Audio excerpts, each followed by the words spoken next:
Straight in, I won't give you any chance to even think about this Tadgh. I'm thinking, there you are, you're a kid, you're reading cereal boxes, you're thinking, what does fortified by iron mean? Is that something now that you still, when making a documentary like this, that curious part of the brain of how does this all work? How does this all kind of fit together? Because you take on a huge amount in a dinner at 2050. Yeah, it's still there, that curiosity. I'm still constantly reading labels, and now it's a thing of, because I have a catering company, I'm trying to source local as possible. So I'm constantly looking at where food comes from, where ingredients come from. Could it grow in Ireland? Is there an Irish alternative? Things like that. So constantly looking at the packet, looking at the ingredients. There is, of course, in all of us this sort of knowledge that healthy food is good for us and that we shouldn't be eating processed foods, and yet that constant conflict of, well, that's much cheaper, I'll grab that. When making this documentary, I don't know whether you found yourself being optimistic about people's changing their eating habits, because I know it's not down to every individual, but there is that side to it of where we get our food, how we eat our food, what food we buy is so crucial to the industry, and we need to change somewhat to for the future. Were you? I don't know whether you were kind of optimistic towards the end of it, whether you still feel it's a battle. We've got to be realistic, Right. I'm very conscious that I live in a bubble. I'm surrounded by other foodies, other chefs, go to different conferences or whatever. Most people just want to eat Goodfellas pizza, and price always trumps quality when it comes to food. So maybe that's just something we should think about, for sure. Do I finish on an optimistic note? Yeah, I think so. I think we face a lot of challenges. I think humans are pretty smart, they're pretty resilient. We'll be able to overcome any challenge. Pretty optimistic, using either technology or either incorporating old-fashioned ways of doing things. A little bit chilling every now and again. You look at the statistics. I know that the UN have ruled that by 2050 we need to be basically making 60% more food, they reckon, for a population of 9.3 billion people. I mean, that seems quite the challenge, because there's all these little, various different climate challenges, and there's, dairy industry, the fishing industry, all have their individual challenges. But the idea of making 60% more food, do you see that as a sort of realistic goal? Well, it's certainly a challenge, all right. Yeah, I mean, we throw, like a third of our food in the bin, throughout the whole production cycle, whether it's at the farm or whatever. But yeah, we waste so much food, so I suppose that's a good place to start tackling food waste. We're going to have to look at, using less land to produce more food, so we're going to have to innovate around that as well. And lots of things, lots of little things, but is it realistic? I don't know. The population's meant to trail off in the world. As people get more educated, they have less kids. I don't see that happening anytime soon. As far as I can see, the population's just growing exponentially. India and China are just like flying ahead with their population. Europe obviously is getting less, I think, if it wasn't for migration. You should look at some of the individual challenges. And I had to write these down because it's just the EU Green Deal, for example. Basically, we've got to come up with 50% less pesticides by 2030. In the dairy, they've got the challenge of 37% of our emissions are from the dairy industry in Ireland, so that's a big challenge for them. The fishing industry in particular has been hit hard over the last few decades, but the Brexit treaty, they've got to get rid of 15% of their fishing fleet, which by 2025, which it's already a small, it's only 180 boats, and they've got rid of like 30 something. It just seemed like each one of them's gotten quite a body blow in regard to not only surviving as an industry, but then just how to make those crucial changes to fit into a better, healthier world. I mean, everyone's got a part to play, I suppose, and there is a lot of finger pointing going on. I think farmers get a lot of blame for things, and a lot of the time farmers are just trying to do their best, and they're just doing what they're told to do as well. And same with the fishermen as well, the Irish fishing industry is gone, it's totally gone, and it was a very efficient, sustainable way of fishing. Now we have mega trawlers and we have all sorts of different issues, but that's a whole different kind of fish, pardon the pun. But would you kind of have, my brother lives down in Castletown Bear, and he's been there for like 30 years, and that whole industry down there, they really do suffer from, as you say, these super trawlers. They come along and scrape the hell out of the oceans, and suddenly it's sort of like leftover. Is there any kind of feeling that this will be addressed at some point? Because it just seems, not only is it unfair, but there's a kind of inevitable end to it, that they just won't have anything left. The whole global food policy and fishing policy since World War II has been prevent famine in any way possible. Right. I mean, so all UN, EU policies have been designed towards maximum food as cheap as possible. Let's never ever have famine again, which is great. Like, nobody wants famine, especially in this country. But I mean, yeah. So maybe now we're kind of like, right, well, we pushed it a bit too hard, and we maximize the resources. So maybe we need to wind it back and do things a little bit more sustainably, That's becoming a vote winner, which is probably the only thing that you can say, well, people, Joe Sixpack will actually sign up to this, because you get the impression from supermarkets and all that, a lot of greenwashing going on. They know that people want to feel good about what they buy. That's a kind of a way to be optimistic, that money is sort of maybe switching towards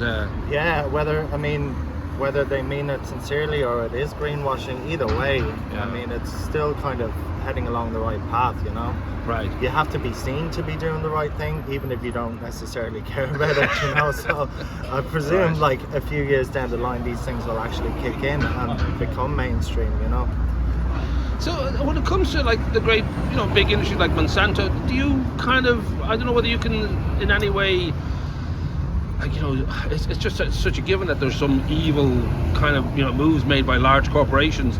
Is that something you just have to basically accept as part of the world, or whether you get yourself into a frenzy every now and again thinking about what these companies get up to?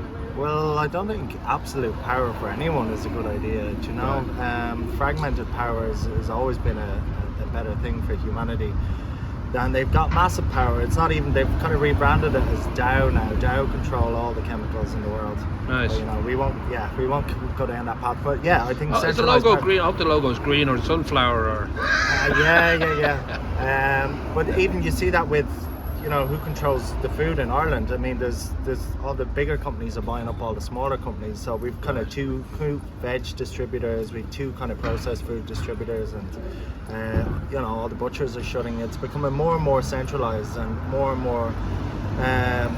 bigger and bigger companies. Oh, that need to, that a lot of the people in your documentary talk about, the fact that we need to go to fruit and veg and all that part of the industry is sort of, a lot of people have gone into dairy and because it's just a quicker, bigger, easier kind of industry that boomed. Now we've really got to tip it back and start growing a lot more vegetables, and that's something that you think has been recognised by the industry in general. If Ireland did want to be more self-sufficient, we'd have to grow more veg, and certainly more fruit as well. We can grow fruit in this country. I don't know why we don't have like a mass gooseberry industry, or things that we can grow here. We make wine. Totally grow our own pears. We do gooseberry wine. I mean, there's already Wicklow Way wines doing berry That's wine. That's it. True. There's lots of potential there. Whether we do it or not, remains to be seen. I'm not saying we have to go down that route and grow veg. Like Irish, you see the weather at the moment. Like it's hard to plant things because the soil is so muddy. It's hard to harvest things. And that's part of the whole global worry is that it's no longer sure. Like whatever you've invested in, it could suddenly become the noose around your neck because the weather won't let you. So what do? We adopt the Dutch system, and we go with greenhouses that are, controlled. The humidity is controlled, the temperature is controlled, the soil acidity is all controlled by robots. Right. Is that an avenue that we go down? I mean, you're getting further and further away from nature. Is it a good idea? Right. But it's certainly, it's a solution to climate problems. And do you kind of feel, having made the documentary, that there is a coherent kind of sense within the food industry that everybody wants the same things, or I don't know if there's some people are anti kind of climate change and all that kind of stuff that goes on. I haven't heard anything so far. I was kind of expecting some people to be like there's too much about climate change in this film, but everyone seems to be kind of on board and say we have to make changes, and whether we want to or not, we're going to be forced to, either by policy or by weather or whatever. So there's been general feedback is that this is it's an interesting topic. It's a very universal topic, food and agriculture. Everyone's affected by it. We all eat 3 times a day, so it feels like there's a big interest in this. Well, this is your passion, this is your love. You're a food historian. You have your restaurant. You've been in this industry for forever. Is it silly to ask if you're kind of generally feeling good about it? Do you have a worry? I don't know how you No, sort of... not at all. No, I'm definitely optimistic about the future. Yeah, I think Irish people we've a renewed sense of pride in Irish ingredients and putting Irish ingredients on the menu, and that's being led by very talented chefs that we have in this country. Yeah. And I think consumers are definitely on board as well. You know, I mean, we're all struggling with the cost of living, and you have to make sacrifices sometimes. With if I have any message at all, it's to put food as a priority. You know, invest in good food, invest in local food, invest in healthy food as well. But I don't want to preach. I was a little bit surprised to see there's a wasabi farm, and then obviously there's a hemp farm up in Wicklow and all that, but it's 35 snail farms? 35 now, that was a year or two ago. Right. There was a booming snail industry. There was questions. I think Tadgh stopped promoting it for a while. Yeah, go for it. Because there was limited profitability on it. Okay. But yeah, we certainly have the weather. They love the rain. It's like grass. Grass goes very well here. It turns out snails crazy. too. And there's an Asian market, and the French also love it as well. I don't think you'll see Irish people eating snails anytime soon. I suppose the final thing would be when it came to making the documentary, whether there was a goal in mind that you hope that, well, it's good to just put a stamp and say this is where we're at right now and this is what's happening in Ireland and the food industry. But I don't know what you'd hoped that it would have an effect. That you hoped it might actually cause a little bit of that tipper effect where people it's actually just to change. get the conversation started. Like, I'd love for everyone to kind of question where the food comes from and what we're eating and why and who's pulling the strings, you know. And yeah, was there any other reason? I mean, well, fame and glory and fortune. Of fortune. course, yeah. Always yeah, think the fortune's always We handy. had to complete the trilogy as well. I did a series on food history and one on contemporary, so I wanted to complete the trilogy. And one there you about go. the future of food in Ireland. Right. And but yeah, I mean, it's going to be interesting to look back in 50 years and go, right, we got it totally wrong, or wow, you know, we kind of nailed it on the head there. All deliveries are done by drone now, and Right. robot chefs are everywhere, and every restaurant is fully automated. I don't know. It's like a time vault, really. We've been looking back at like, oh, look at those stupid humans from 2023, and they got it so wrong. Well, here's hoping now that I obviously the food is the key to it all. That good food will always win out. I would imagine that, you know, the taste for good food, it doesn't have to be particularly fancy. It's just the idea that people do like the idea they're eating something healthy and something that's yeah, I mean, you can't beat a good carvery. You know, you can have all the fancy food in the world, but Sunday roast, you know, the simple stuff in life, simple pleasures.